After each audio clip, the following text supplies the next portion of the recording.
ರಾಜಕೀಯವಾಗಿ ನಾನು ಸಕ್ರಿಯವಾಗಲು ಕಾರಣ ಮಾನ್ಯ ಮುಖ್ಯಮಂತ್ರಿ ಯಡಿಯೂರಪ್ಪನವರು. ಮೇವಿನ ಬಗ್ಗೆ ಮೇವಿನ ಬಗ್ಗೆ ಸ್ವಲ್ಪ ಚಿಂತನೆ ಮಾಡಿದ್ದ ಆ ಯಡಿಯೂರಪ್ಪರಿಗೆ ಒಂದು ಕೃತಜ್ಞತೆಯನ್ನು ಸಲ್ಲಿಸಬೇಕು.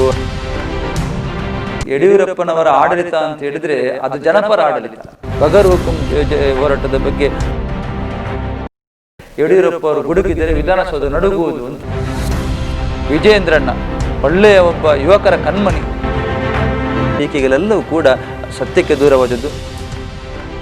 ವಿಜಯೇಂದ್ರ ಅಂತ ಹೇಳಿದ್ರೆ ಅಷ್ಟು ಪ್ರೀತಿ ನಮ್ಮ ನಾಡಿನ ಜನರಿಗೆ ಇದೆ. ಪಕ್ಷ ಅವರಿಗೆ ರಾಜ್ಯಾಧ್ಯಕ್ಷರಾಗಿ ಜವಾಬ್ದಾರಿ ನೀಡಿದೆ. ಯಾವುದೇ ಸ್ಥಾನಮಾನದ ಮೇಲೆ ಆಶೆ ಆಕಾಂಕ್ಷೆ ಇಟ್ಟುಕೊಂಡು ಯಾವುದೇ ಕೆಲಸವನ್ನು ಮಾಡುವುದಿಲ್ಲ.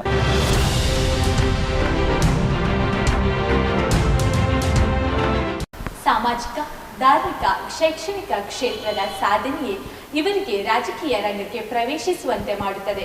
ಬಿಎಸ್ ಯಡಿಯೂರಪ್ಪ ಅವರ ನಾಯಕತ್ವದಿಂದ ಆಕರ್ಷಿತರಾಗಿ ಇವರು ಕೆಜೆಪಿಯ ಪಕ್ಷಕ್ಕೆ ಸೇರ್ಪಡೆಗೊಂಡು ಜಿಲ್ಲಾ ಸಮಿತಿಯ ಅಧ್ಯಕ್ಷರಾಗಿ ಕಾರ್ಯನಿರ್ವಹಿಸುತ್ತಿದ್ದಾರೆ. ಅನಂತರದ ದಿನಗಳಲ್ಲಿ ಬಿಎಸ್ ಯಡಿಯೂರಪ್ಪ ಅವರು ರಾಜ್ಯದ ಅಧ್ಯಕ್ಷರಾದಾಗ ಇವರು ಬಿಜೆಪಿಗೆ ಸೇರ್ಪಡೆಗೊಂಡು ರಾಜ್ಯ ಸಮಿತಿಯ ಸದಸ್ಯರಾಗಿ ಕಾರ್ಯನಿರ್ವಹಿಸುತ್ತಿದ್ದಾರೆ. ಈ ಸಂಚಿಕೆಯಲ್ಲಿ ನಮ್ಮ ಜೊತೆ ರಾಜ್ಯದ ಮುಖ್ಯಮಂತ್ರಿ ಬಿಎಸ್ ಯಡಿಯೂರಪ್ಪ ಅವರ ಆಪ್ತರಾಗಿರುವ ರವೀಂದ್ರ ಶೆಟ್ಟಿ ಉಳಿದಟ್ಟು ಅವರು ನಮ್ಮ ಜೊತೆ ಇದ್ದಾರೆ. ಸರ್, ಕಾರ್ಯಕ್ರಮಕ್ಕೆ ಸ್ವಾಗತ. ಧನ್ಯವಾದ. ಮೊದಲನೇದಾಗಿ ಬಿಎಸ್ ಯಡಿಯೂರಪ್ಪ ಅವರಿಗೆ ನೀವು ಆಪ್ತರಾಗಿರಲು ಕಾರಣ ಸರ್? ಮಾನ್ಯ ನಮ್ಮ ಮುಖ್ಯಮಂತ್ರಿ ಯಡಿಯೂರಪ್ಪನವರು ಕಳೆದ 5 ದಶಕಗಳಿಂದ ರಾಜಕೀಯದಲ್ಲಿ ಮಾಡುತ್ತಿರುವಂಥ ಕೆಲಸ ಮತ್ತು ಒಂದು ಸಮರ್ಥ ಆಡಳಿತಗಾರ, ರೈತ ನಾಯಕರಾಗಿ ನಮ್ಮ ದೀನ ದಲಿತರ ಸೇವೆಯನ್ನು ಮಾಡುತ್ತಾ ಇಡೀ ನಾಡಿನ ಜನರ ನಾಡಿ ಮಿಡಿತವನ್ನು ಅರಿತುಕೊಂಡಿರುವಂತಹ ಹಿರಿಯ ಮುತ್ಸದ್ದಿಯಾಗಿ ರಾಜಕೀಯದ ಇತಿಹಾಸದಲ್ಲಿ ಒಬ್ಬ ಸಮರ್ಥ ಆಡಳಿತಗಾರನೆಂದು ಪ್ರಸಿದ್ಧಿಯನ್ನು ಪಡೆದಿರುವಂಥ ಯಡಿಯೂರಪ್ಪರ ಮೇಲೆ ಅಭಿಮಾನ ನನಗೆ ಚಿಕ್ಕಂದಿನಿಂದಲೇ ಇರುವಂಥದ್ದು. ಅದು ಎಷ್ಟರವರೆಗೆ ಅಂತ ಹೇಳಿದರೆ, ನಾವು ಮಂಗಳೂರಿನ ವಿಶ್ವವಿದ್ಯಾನಿಲಯ ಕಾಲೇಜಿನಲ್ಲಿ ಕಲಿಯುತ್ತಿರುವಂಥ ಸಂದರ್ಭದಲ್ಲಿ ಯಾವುದೋ ಒಂದು ಕಾರ್ಯಕ್ರಮಕ್ಕೆ ಮಂಗಳೂರಿಗೆ ಬಂದಂಥ ಯಡಿಯೂರಪ್ಪನವರು ತೆರೆದ ವಾಹನದಲ್ಲಿ ಹೋಗುತ್ತಿರುವಂಥ ಸಂದರ್ಭದಲ್ಲಿ ನಮ್ಮ ಕಾಲೇಜಿನ ಎಲ್ಲ ವಿದ್ಯಾರ್ಥಿಗಳು ಯಡಿಯೂರಪ್ಪರ ಆ ಒಂದು ನೋಡುವಂಥ ತವಕದಿಂದ ಕಾಂಪೌಂಡ್ನ ಮೇಲೆ ನಿಂತು ನೋಡಿದಾಗ ಆ ಸಂದರ್ಭದಲ್ಲಿ ಯಾರೋ ಹಿಂದಿನಿಂದ ದೂಡಿ ನಾನು ಬಿದ್ದು ಕಾಲಿಗೆ ಪೆಟ್ಟಾದ ಕೂಡ ನನಗೆ ನೆನಪಿದೆ. ಅಂದರೆ ಯಾಕೆ ಅಂತ ಹೇಳಿದರೆ ಯಡಿಯೂರಪ್ಪರ ಮೇಲೆ ಅಷ್ಟು ಅಭಿಮಾನ ನಮಗೆ ಖಂಡಿತವಾಗಿಯೂ ಇದೆ. ಯಡಿಯೂರಪ್ಪನವರು ನಾನು ಸಂಘ ಪರಿವಾರದ ಜೊತೆ ಗುರುತಿಸಿಕೊಂಡವ, ಆದ್ರೂ ಕೂಡ ಭಾರತೀಯ ಜನತಾ ಪಕ್ಷದ ಒಬ್ಬ ಸಾಮಾನ್ಯ ಕಾರ್ಯಕರ್ತನಾಗಿ ಕೆಲಸವನ್ನು ಮಾಡುತ್ತಿರುವಂಥ ಸಂದರ್ಭದಲ್ಲಿ ಯಡಿಯೂರಪ್ಪನವರು ನಾನು ರಾಜಕೀಯವಾಗಿ ಸಕ್ರಿಯವಾಗಿ ಕೆಲಸ ಮಾಡಲು ಯಡಿಯೂರಪ್ಪನವರ ಕಾರಣ. ಯಾಕೆ ಅಂತ ಹೇಳಿದರೆ ಅವರು ಆ ಸಂದರ್ಭದಲ್ಲಿ ಮಾಡಿದಂಥ ಒಂದು ಪಕ್ಷದ ಜೊತೆ ನಾನು ಕೂಡ ಅವರ ಜೊತೆ ಗುರುತಿಸಿಕೊಂಡು ನನ್ನನ್ನು ಆ ಸಂದರ್ಭದಲ್ಲಿ ಈ ದಕ್ಷಿಣ ಕನ್ನಡ ಜಿಲ್ಲಾ ಸಮಿತಿಗೆ ಅಧ್ಯಕ್ಷರನ್ನು ಕೂಡ ಮಾಡಿದ್ದಾರೆ. ಒಟ್ಟಿನಲ್ಲಿ ಅಂಥ ಒಬ್ಬ ಮೇರು ವ್ಯಕ್ತಿತ್ವದ ರಾಜಕಾರಣ ಜೊತೆ ಗುರುತಿಸಿಕೊಳ್ಳುವುದೇ ನಮಗೆ ಒಂದು ರೀತಿಯ ಹೆಮ್ಮೆ. ಆ ನಂತರದ ದಿನಗಳಲ್ಲಿ ಅವರು BJPಯ ರಾಜ್ಯಾಧ್ಯಕ್ಷರಾದ ಸಂದರ್ಭದಲ್ಲಿ ನನ್ನನ್ನು BJPಯ ರಾಜ್ಯ ಕಾರ್ಯಕಾರಿಣಿ ಸಮಿತಿ ಸದಸ್ಯರನ್ನು ಕೂಡ ಮಾಡಿದರು. ಒಟ್ಟಿನಲ್ಲಿ ಯಡಿಯೂರಪ್ಪರ ಮೇಲೆ ಬಹಳಷ್ಟು ಅಭಿಮಾನ, ಪ್ರೀತಿ, ಗೌರವ ನನಗೆ ಖಂಡಿತವಾಗಲೂ ಇದೆ. ಜಿಲ್ಲೆಯಲ್ಲಿ ಪ್ರತಿ ವರ್ಷ ಬಿಎಸ್ ಯಡಿಯೂರಪ್ಪ ಅವರ ಹುಟ್ಟುಹಬ್ಬವನ್ನು ವಿಶೇಷವಾಗಿ ಆಚರಿಸ್ತೀರಾ ಅಂತ ಹೇಳೋದು ಕೇಳಿಬರ್ತದೆ. ಸೊ ಯಾವ ರೀತಿಯಾಗಿ ಆಚರಿಸ್ತೀರಾ? ಯಡಿಯೂರಪ್ಪನವರ ನೋಡಿ, ನನಗೆ ರಾಜಕೀಯವಾಗಿ ಸಕ್ರಿಯವಾಗಿ ಮುಂದುವರಲಿ. ಇವತ್ತು ನಾನು ಶೈಕ್ಷಣಿಕವಾಗಿರ್ಬೋದು, ಧಾರ್ಮಿಕವಾಗಿರ್ಬೋದು, ಸಾಮಾಜಿಕವಾಗಿದ್ದು ಎಲ್ಲ ಕ್ಷೇತ್ರಗಳಲ್ಲಿ ಕೆಲಸ ಮಾಡಿದ್ರೂ ಕೂಡ ರಾಜಕೀಯವಾಗಿ ನಾನು ಸಕ್ರಿಯವಾಗಲು ಕಾರಣ ಮಾನ್ಯ ಮುಖ್ಯಮಂತ್ರಿ ಯಡಿಯೂರಪ್ಪನವರು. ಅವರ ಒಂದು ನನಗೆ ಕೊಟ್ಟಂಥ ಆ ಒಂದು ಅವಕಾಶಕ್ಕಾಗಿ ಒಂದು ಕೃತಜ್ಞತೆಯನ್ನು ಸಲ್ಲಿಸಬೇಕು ಎಂಬ ನಿಟ್ಟಿನಲ್ಲಿ ನಾನು ಪ್ರತಿ ವರ್ಷ ಅವರ ಹುಟ್ಟಿದ ದಿನವನ್ನು ಈ ಭಾಗದಲ್ಲಿ ಮಂಗಳೂರು ವಿಧಾನಸಭಾ ಕ್ಷೇತ್ರದ ನಮ್ಮೆಲ್ಲ ನಾಯಕರನ್ನು, ಇನ್ನಿತರ ಜನರನ್ನು, ಸಾರ್ವಜನಿಕರನ್ನು ಸೇರಿಸಿಕೊಂಡು ನಾನು ಬೇರೆ ಬೇರೆ ರೀತಿಯಲ್ಲಿ ಆ ಹುಟ್ಟಿದ ದಿನವನ್ನು ಆಚರಿಸಿಕೊಂಡು ಬರ್ತಾ ಇದ್ದೇನೆ. ಫೆಬ್ರವರಿ 27ಕ್ಕೆ ಅವರ ಜನ್ಮದಿನ ಆಗ್ತಿದೆ. ಆ ಒಂದು ಸಂದರ್ಭದಲ್ಲಿ ನಾನು ಪ್ರಥಮವಾಗಿ ಈ ಮಂಗಳೂರು ವಿಧಾನಸಭಾ ಕ್ಷೇತ್ರದಲ್ಲಿ ನಮಗೆ ಕಾಣುವಂಥ 3 ಆಶ್ರಮಗಳಿವೆ. ಆ ಆಶ್ರಮವಾಸಿಗಳಿಗೆ ಸಿಹಿ ತಿಂಡಿಯನ್ನು ಹಂಚುವುದರ ಮೂಲಕ, ಅವರಿಗೆ ವಸ್ತ್ರವನ್ನು ನೀಡುವುದರ ಮೂಲಕ, ಅವರ ಜೊತೆ ಒಂದು ಸ್ವಲ್ಪ ಸಮಯವನ್ನು ಕಳೆದು ಯಡಿಯೂರಪ್ಪರ ಬಗ್ಗೆ ಮಾತನಾಡುವುದರ ಮೂಲಕ ಅವರ ಆಶೀರ್ವಾದವೂ ಕೂಡ ಯಡಿಯೂರಪ್ಪನವರಿಗೆ ಸಿಗಲಿ ಅಂತೇಳಿ ಆ ಒಂದು ಕಾರ್ಯಕ್ರಮವನ್ನು ನಾವು ಮಾಡ್ತೇವೆ. ಬಹಳ ಮುಖ್ಯವಾಗಿ ಬೆಳಿಗ್ಗೆ ಆ ದಿವಸ ಫೆಬ್ರವರಿ 27ರಂದು ಯಡಿಯೂರಪ್ಪರ ಜನ್ಮದಿನ ಬೆಳಿಗ್ಗೆ ನಮ್ಮ ಇತಿಹಾಸ ಪ್ರಸಿದ್ಧವಾದಂಥ ಸೋಮನಾಥೇಶ್ವರ ದೇವಸ್ಥಾನದಲ್ಲಿ ಒಂದು ವಿಶೇಷ ಪೂಜೆಯನ್ನು ಅವರ ಹೆಸರಿನಲ್ಲಿ ಮಾಡಿ, ಆ ಬಳಿಕ ನಾವು ಬೇರೆ ಬೇರೆ ಕಾರ್ಯಕ್ರಮದಲ್ಲಿ ಆ ದಿವಸ ನಾವು ನಮ್ಮನ್ನು ತೊಡಗಿಸಿಕೊಳ್ತೇವೆ. ಈ ವರ್ಷ ನಾವು ಕಳೆದ ವರ್ಷ ನಾವು ಏನು ಮಾಡಿದ್ವಿ ಅಂತ ಹೇಳಿದರೆ, ಅವರು ಹೇಳಿದರು ಮೇವು ನನ್ನ ಹುಟ್ಟುಹಬ್ಬವನ್ನು ಆಚರಿಸುವ ಸಂದರ್ಭದಲ್ಲಿ ಆ ಮೇವಿನ ಬಗ್ಗೆ ಮೇವಿನ ಬಗ್ಗೆ ಸ್ವಲ್ಪ ಚಿಂತನೆ ಮಾಡಿ ಅಂತ. ಆ ನಿಟ್ಟಿನಲ್ಲಿ ನಾವು ಏನು ಮಾಡಿದ್ವಿ ಅಂತ ಹೇಳಿದರೆ, ನಮ್ಮ ಶಾಲಾ ವಿದ್ಯಾರ್ಥಿಗಳು ಒಂದು ಕೃಷಿ ಚಟುವಟಿಕೆಯಲ್ಲಿ ತೊಡಗ್ತಾರೆ. ಅಲ್ಲಿ ನಮಗೆ ಸಿಗುವಂಥ ಭತ್ತವಾದ ಬೈ ಹುಲ್ಲನ್ನು ನಾವು ಆಶ್ರಮಗಳಿಗೆ ನೀಡುವಂಥ ಕೆಲಸವನ್ನು ಕೂಡ ನಾವು ಮಾಡಿದ್ದೇವೆ. ಅದರ ಜೊತೆಗೆ ಈ ವರ್ಷ ಭಾಳ ವಿಶೇಷವಾಗಿ ಒಂದು ಆರೋಗ್ಯ ಶಿಬಿರವನ್ನು ನಾವು ಆಯೋಜಿಸಿಕೊಂಡಿದ್ವಿ. ಆ ಆರೋಗ್ಯ ಉಚಿತ ಆರೋಗ್ಯ ಶಿಬಿರದಲ್ಲಿ ಸುಮಾರು 112 ಜನರಿಗೆ ನಾನು ಉಚಿತವಾಗಿ ಆಯುಷ್ಮಾನ್ ಭಾರತ್ ಕಾರ್ಡನ್ನು ವಿತರಣೆ ಮಾಡಿದ್ದೇವೆ.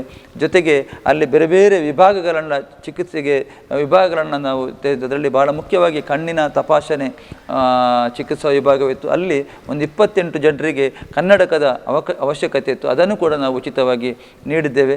ಕ್ಷೇಮ ನಿಟ್ಟೆ ಹಾಸ್ಪಿಟಲ್ನ ಕ್ಷೇಮ ಹೆಲ್ತ್ ಕಾರ್ಡು ಸುಮಾರು 120 ಜನರಿಗೆ ಕ್ಷೇಮ ಹೆಲ್ತ್ ಕಾರ್ಡನ್ನು ಕೂಡ ನಾವು ನೀಡಿದ್ದೇವೆ. ಈ ರೀತಿಯಾಗಿ ಯಡಿಯೂರಪ್ಪರಿಗೆ ಒಂದು ಕೃತಜ್ಞತೆಯನ್ನು ಸಲ್ಲಿಸಬೇಕು, ಅವರ ಒಬ್ಬ ಶಿಷ್ಯನಾಗಿ ನಾವೊಂದು ಕೆಲಸವನ್ನು ಮಾಡಿ ಅವರಿಗೆ ಕೃತಜ್ಞತೆಯನ್ನು ಸಲ್ಲಿಸಬೇಕು ಎಂಬ ನಿಟ್ಟಿನಲ್ಲಿ ಈ ಕೆಲಸವನ್ನು ಮಾಡ್ತಾ ಇದ್ದೇನೆ.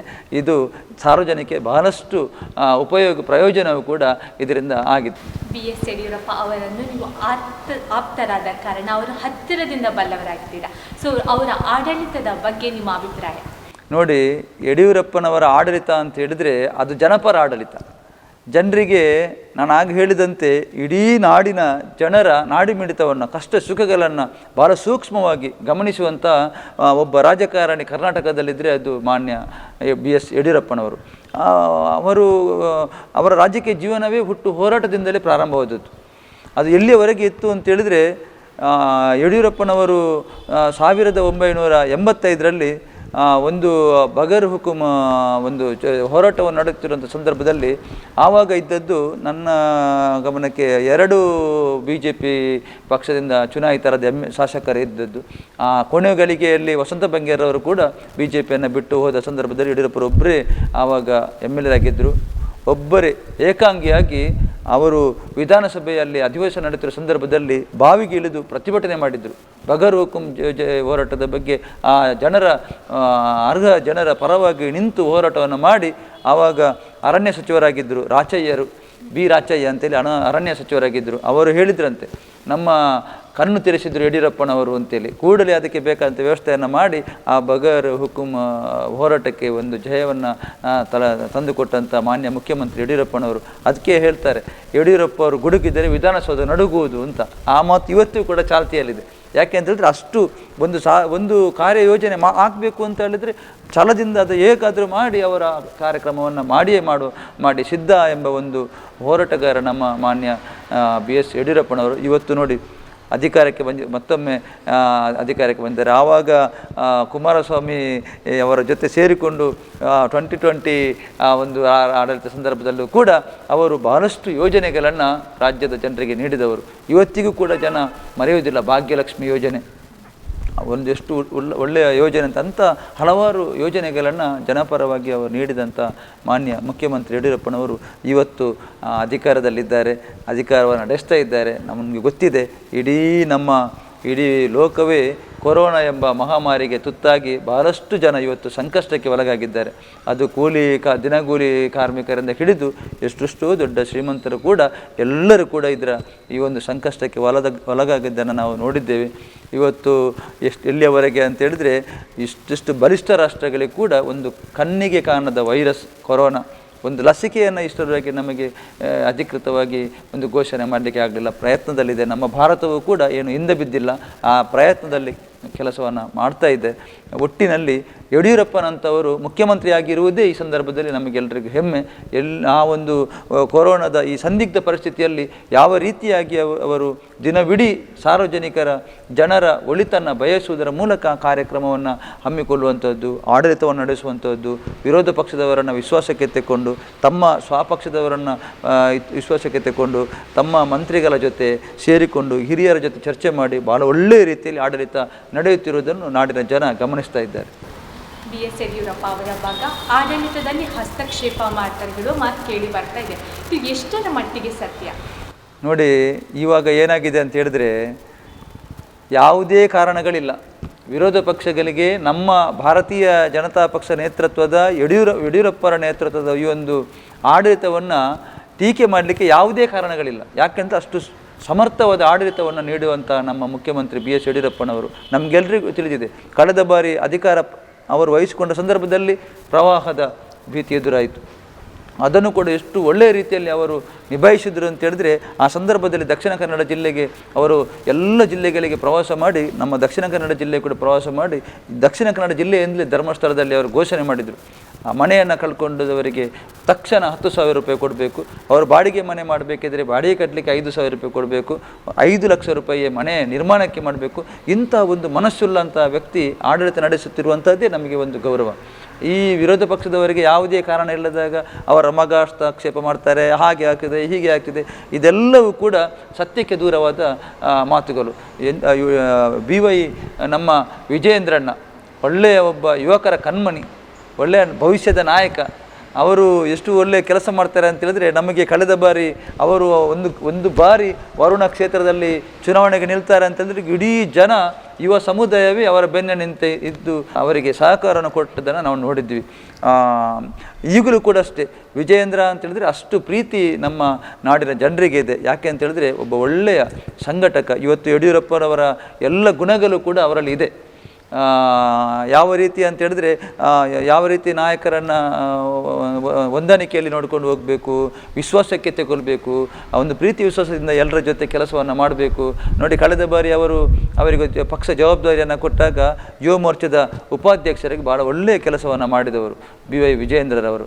ಇವತ್ತು ಅವರನ್ನು ಪಕ್ಷ ಗುರುತಿಸಿ, ಅವರ ಕೆಲಸವನ್ನು ಗುರುತಿಸಿ ಉಪಾಧ್ಯಕ್ಷರನ್ನಾಗಿ ನೇಮಕ ಮಾಡಿದೆ. ಅಷ್ಟರವರೆಗೆ ಬೆಳೆದು ನಿಂತ ನಾಯಕ ನಮ್ಮ ಯುವ ನಾಯಕ BY ವಿಜಯೇಂದ್ರರವರು ಭಾಳಷ್ಟು ಕೆಲಸವನ್ನು ಮಾಡ್ತಾರೆ. ನಮಗೆ ಬಹಳ ಗೌರವ ಇದೆ ಅವರಲ್ಲಿ. ಮುಂದಿನ ದಿನಗಳಲ್ಲಿ ಒಂದು ಸಮರ್ಥ ನಾಯಕನಾಗಿ ಹೊರಹೊಮ್ಮುವುದರಲ್ಲಿ ಯಾವುದೇ ರೀತಿಯಾದ ಸಂಶಯವಿಲ್ಲ. ಇದು ಏನು ವಿರೋಧ ಪಕ್ಷಗಳಾಗಿರ್ಬೋದು, ಬೇರೆಯವರು ಇರ್ಬೋದು, ಟೀಕೆಗಳೆಲ್ಲವೂ ಕೂಡ ಸತ್ಯಕ್ಕೆ ದೂರವಾದದ್ದು. ಅವರು ಯಾವುದೇ ರೀತಿಯಲ್ಲಿ ಸರ್ಕಾರದಲ್ಲಿ ಹಸ್ತಕ್ಷೇಪವನ್ನು ಮಾಡದೆ ಸಾರ್ವಜನಿಕರ ಏನು ಹಿತಾಸಕ್ತಿಗಳಿದೆ ಆ ಕೆಲಸಕ್ಕೆ ಅವರು ತನ್ನನ್ನು ತೊಡಗಿಸಿಕೊಂಡು ಪಕ್ಷ ಸಂಘಟನೆಯಲ್ಲಿ ಕೆಲಸವನ್ನು ಮಾಡ್ತಾ ಇದ್ದಾರೆ. BS ಯಡಿಯೂರಪ್ಪ ಅವರಿಗೆ ನೀವು ಆಪ್ತರಾದ ಕಾರಣ ವಿಧಾನ ಪರಿಷತ್ ಸೇರಿದಂತೆ ಯಾವುದೇ ಹುದ್ದೆಗೆ ನೀವು ಲಾಬಿ ಮಾಡಲಿ? ನೋಡಿ, ನಾನು ಯಡಿಯೂರಪ್ಪರಂಥ ಒಬ್ಬ ಹಿರಿಯ ಮುತ್ಸದ್ದಿ ಅವರ ಜೊತೆ ಗುರುತಿಸಿಕೊಳ್ಳುವುದೇ ನನಗೆ ಹೆಮ್ಮೆ. ಯಾಕೆ ಅಂತ ಹೇಳಿದ್ರೆ, ಅವರು ನಮ್ಮ ಮೇಲೆ ಅಷ್ಟು ಒಂದು ಪ್ರೀತಿಯನ್ನು ಇಟ್ಟುಕೊಂಡಿದ್ದಾರೆ. ನಾವು ಕೂಡ ಅಷ್ಟೇ ಗೌರವವನ್ನು ಅವರಿಗೆ ಕೊಡ್ತೇವೆ. ಅವರಿಗೆ ಎಷ್ಟು ಅಭಿಮಾನ ಇದೆ ಅಂತ ನಾನು ಈಗಾಗಲೇ ಅವರ ಮೇಲೆ ಇರತಕ್ಕಂಥ ಅಭಿಮಾನ ಹೇಳಿದ್ದೇನೆ. ನಮಗೆ ಯಾವುದೇ ಸ್ಥಾನಮಾನದ ಮೇಲೆ ಆಶೆ ಆಕಾಂಕ್ಷೆಯನ್ನು ಇಟ್ಟುಕೊಂಡು ಯಾವುದೇ ಕೆಲಸವನ್ನು ನಾವು ಮಾಡುವುದಿಲ್ಲ. ನಾನು ರಾಜ್ಯಕ್ಕೆ ಸೇರುವ ಮೊದಲೇ ಸಾಮಾಜಿಕವಾಗಿ ಬೇರೆ ಬೇರೆ ರೀತಿಯಲ್ಲಿ ನಾನು ತೊಡಗಿಸಿಕೊಂಡವ. ಸಂಘ ಪರಿವಾರದಲ್ಲಿ ಚಿಕ್ಕಂದಿನಿಂದಲೇ ಸಂಘ ಪರಿವಾರದಲ್ಲಿ ಗುರುತಿಸಿಕೊಂಡನಾದರೂ ಕೂಡ ಎಲ್ಲ ವರ್ಗದ ಜನರ ಜೊತೆ ಭಾಳ ಪ್ರೀತಿಯಿಂದ ನಾನು ವ್ಯವಹಾರವನ್ನು ಮಾಡುವವ. ಯಾಕೆ ಅಂತ ಹೇಳಿದ್ರೆ, ನಮ್ಮ ಮನೆಯ ಸಂಸ್ಕೃತಿ ಕೂಡ ಹಾಗೆ ಇದೆ. ನಮ್ಮ ತಂದೆ ತಾಯಿಯವರು, ನಮ್ಮ ಈ ಮನೆಯ ಹಿರಿಯರು, ನಮ್ಮ ಸಂಸ್ಕೃತಿ ಆ ರೀತಿ ಬೆಳೆದುಕೊಂಡು ಬಂದಿದೆ. ನಾವು ಎಲ್ಲರ ಜೊತೆ ನಾವು ಒಂದು ನಮ್ಮ ಉಳಿದೊಟ್ಟು ನಮ್ಮ ಮನೆಯಲ್ಲಿ ಎಲ್ಲರಿಗೂ ಕೂಡ ಗೊತ್ತಿದೆ ನಾವು ಯಾವ ರೀತಿ ಅಲ್ಲಿ ನಮ್ಮ ಜೀವನ ಕ್ರಮ ಯಾವ ರೀತಿ ಇತ್ತು, ನಮ್ಮ ಹಿರಿಯರು ಯಾವ ರೀತಿ ಇದ್ದರು, ಎಲ್ಲವೂ ಕೂಡ ನಮ್ಮ ಸ್ಥಳೀಯ ಜನರಿಗೆ ಗೊತ್ತಿದೆ. ಅದೇ ರೀತಿ ನಾವು ಕೂಡ ಸಮಾಜದಲ್ಲಿ ಕೆಲಸವನ್ನು ಮಾಡ್ತಾ ಇದ್ದೇವೆ. ನಾವು ಯಾವುದೇ ರೀತಿಯ ಸ್ಥಾನಮಾನಗಳಿಗೆ ಯಾವತ್ತೂ ಆಶೆ ಆಕಾಂಕ್ಷೆಯನ್ನು ಪಡುವವರಲ್ಲ. ಆದರೆ ಪಕ್ಷ ಗುರುತಿಸಿ ಏನಾದರೂ ಜವಾಬ್ದಾರಿಯನ್ನು ಕೊಟ್ಟರೆ ಅದನ್ನು ಪ್ರಾಮಾಣಿಕವಾಗಿ ನಿರ್ವಹಿಸುವಂಥ ಕೆಲಸ ನಮ್ಮ ಮೇಲೆ ಇದೆ. ನಳಿನ್ ಕುಮಾರ್ ಕಟೀಲ್ ಅವರು 1 ವರ್ಷ ಯಶಸ್ವಿಯಾಗಿ ಪೂರ್ಣಗೊಳಿಸಿದ್ದಾರೆ. ಕೊರೋನಾ ಸಂಕಷ್ಟದ ನಡುವೆಯೂ ಅವರು ಓಡಾಡಿ ಪಕ್ಷ ಸಂಘಟನೆ ಮಾಡುವಲ್ಲಿ ಯಶಸ್ವಿಯಾಗಿದ್ದಾರೆ. ಸೊ ಅವರ ಕಾರ್ಯವೈಖರಿ ಬಗ್ಗೆ ನಿಮ್ಮ ಅನಿಸಿಕೆ? ನಳಿನ್ ಕುಮಾರ್ ಕಟೀಲ್ರವರು ನಮ್ಮ ಈ ಭಾಗದ ಲೋಕಸಭಾ ಸದಸ್ಯರಾಗಿ ಕೂಡ ಭಾಳಷ್ಟು ಅಭಿವೃದ್ಧಿ ಕೆಲಸಗಳನ್ನು ಮಾಡಿದವರು. 8 ವಿಧಾನಸಭಾ ಕ್ಷೇತ್ರಗಳಲ್ಲೂ ಕೂಡ ಓಡಾಡಿ ಕೆಲಸವನ್ನು ಮಾಡಿ ಅವರ ಕೆಲಸವನ್ನು ಗುರುತಿಸಿ ಪಕ್ಷ ಅವರಿಗೆ ರಾಜ್ಯಾಧ್ಯಕ್ಷರಾಗಿ ಜವಾಬ್ದಾರಿ ನೀಡಿದೆ. ಭಾಳ ಒಳ್ಳೆಯ ರೀತಿಯಲ್ಲಿ ಇಡೀ ಕರ್ನಾಟಕನಾದ್ಯಂತ ಎಲ್ಲ ಜಿಲ್ಲೆಗಳಿಗೆ ಓಡಾಟ ಮಾಡಿ ಪಕ್ಷ ಸಂಘಟನೆಯಲ್ಲಿ ಭಾಳ ಒಳ್ಳೆಯ ರೀತಿಯಲ್ಲಿ ಕೆಲಸವನ್ನು ಮಾಡ್ತಾರೆ. ಇವತ್ತು ಕೊರೋನಾ ಯಾರನ್ನು ಕೂಡ ಬಿಟ್ಟಿಲ್ಲ. ಮಾನ್ಯ ಮುಖ್ಯಮಂತ್ರಿ ಯಡಿಯೂರಪ್ಪನವರಿಗೆ ಕೊರೋನಾ ಬಂದ ಸಂದರ್ಭದಲ್ಲಿ ಆ ದಿವಸ ರಾತ್ರಿ ನನಗೆ ಗೊತ್ತಾಯಿತು ಯಡಿಯೂರಪ್ಪನವರಿಗೆ ಕೊರೋನಾ ಪಾಸಿಟಿವ್ ಬಂದಿದಂತೆ. ಮರುದಿವಸ ಬೆಳಿಗ್ಗೆ 6:30 ಗಂಟೆಗೆ ನಾನು ನನ್ನ ಮನೆಯವರು ಒಟ್ಟು ಸೇರಿ ಕುಟುಂಬ ಸಮೇತರಾಗಿ ಸೋಮೇಶ್ವರದ ಸೋಮನಾಥ ದೇವಸ್ಥಾನದಲ್ಲಿ ಅವರ ಹೆಸರಿನಲ್ಲಿ ಪೂಜೆಯನ್ನು ಮಾಡಿದ್ದೇನೆ. ಆದಷ್ಟು ಶೀಘ್ರ ಯಡಿಯೂರಪ್ಪನವರು ಗುಣಮುಖರಾಗಬೇಕು. ಆ ಆಸ್ಪತ್ರೆಯಲ್ಲಿ ಇದ್ದದ್ದು ಎಷ್ಟು ಕ್ರಿಯಾಶೀಲ ಒಂದು ವ್ಯಕ್ತಿ ಯಡಿಯೂರಪ್ಪರು ಅಂತ ಹೇಳಿದ್ರೆ, ಆ ಹಾಸ್ಪಿಟಲಲ್ಲಿದ್ದು ಕೂಡ ಆಡಳಿತವನ್ನು ನಡೆಸ್ತಿರುವಂಥ ಒಂದು ಕಾರ್ಯವೈಖರಿ ಅಂಥ ಒಂದು ವ್ಯಕ್ತಿಯ ಜೊತೆ ನಾವು ಗುರುತಿಸಿಕೊಳ್ಳುವುದೇ ನಮಗೊಂದು ಹೆಮ್ಮೆ.